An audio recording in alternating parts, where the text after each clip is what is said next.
Routes barrées, des barrières de sécurité installées autour du palais de justice. Aucun véhicule ni usager ne peut entrer ou ressortir. Interdit de prendre la moindre image. À l'arrivée des prévenus, quelques militants ont tenté un passage en force. Une violente altercation s'est déclenchée avec les forces de l'ordre. Plus de peur que de mal, l'audience s'est finalement ouverte vers 10 heures. 60 minutes plus tard, elle a été renvoyée au 20 octobre prochain pour cause. Il y avait une distorsion des dates. Par exemple, il y a des actes qui sont supposés être notifiés le 4 et au cabinet de Maître Méli.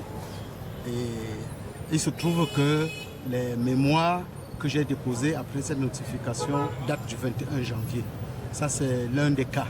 Et d'autres cas, on estime que j'ai déposé un autre mémoire le 6 mars qui tombe un dimanche. Je ne sais pas si le tribunal militaire de Yaoundé fonctionne les dimanches. Et c'est toutes ces distorsions qui ont fait que la défense sollicite le report de cause pour vérifier le dossier de la Cour qui est apparemment différent de celui des commissaires au gouvernement et de celui de la défense. Nous ne comprenons pas pourquoi les personnes qui ont été arrêtées dans ces circonstances ont fait l'objet de 5 procédures à Yaoundé et de 22 à Douala. J'ai trouvé que c'est des gens qui affrontent leur procès dans un état d'esprit serein. Le professeur Maurice Kamto était présent en tant que l'un des avocats de la défense pour cette affaire dans laquelle lui et certains leaders politiques étaient pourtant ciblés au départ.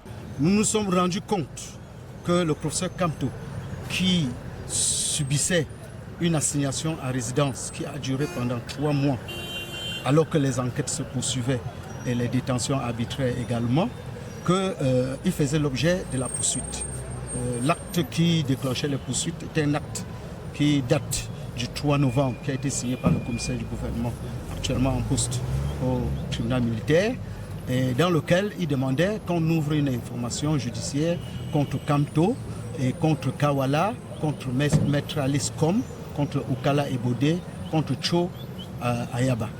Et je pense qu'il y a encore 2 autres personnes dont ils ont plutôt pris les prénoms. Donc l'instruction s'est ouverte dans ces conditions. Aucun acte n'a été notifié, et bien que nous ayons en ce moment-là déposé nos lettres de constitution, nous n'avions pas été informés de ce qu'on recherchait le professeur Maurice Kamto qui se retrouvait chez lui. Et je dois dire que lorsqu'on a clôturé cette instruction, le juge d'instruction indique qu'il n'a pas pu identifier Kamto. Donc, moi je pense qu'il s'agit d'un jeu qu'on ne peut pas comprendre, et la presse doit comprendre pourquoi nous pensions que le tribunal militaire ou les militaires n'étaient pas censés poursuivre des dossiers qui concernent l'exercice des libertés publiques.